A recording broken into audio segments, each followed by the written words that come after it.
Ya. Hola chicos y chicas, estamos preparando unos calzones rotos. Primero tuvimos que 2 huevos partirlos y ponerlos en un pocillito.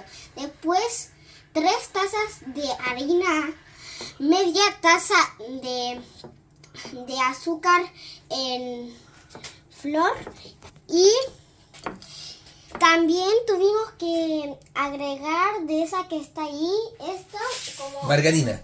Sí, margarina. Después otras tazas de estas y... Azúcar, polvo de hornear. Ajá.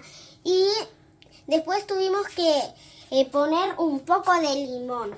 Y ahora yo debo mezclar. Después los tuvimos que mezclar todos. Y ahora estamos haciendo los calzones rotos.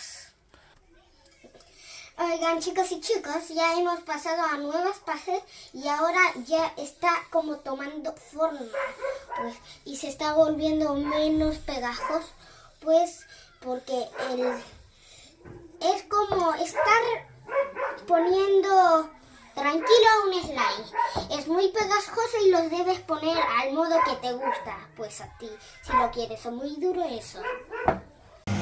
Hola chicos, aquí estamos terminando los calzones. Ahora solamente nos queda freírlos y ahí los sacamos y están riquísimos. Bueno, ahora vamos a terminar este video porque ya terminamos estos deliciosos calzones rotos. Ñam, ñam, ñam, ñam, ñam, ñam.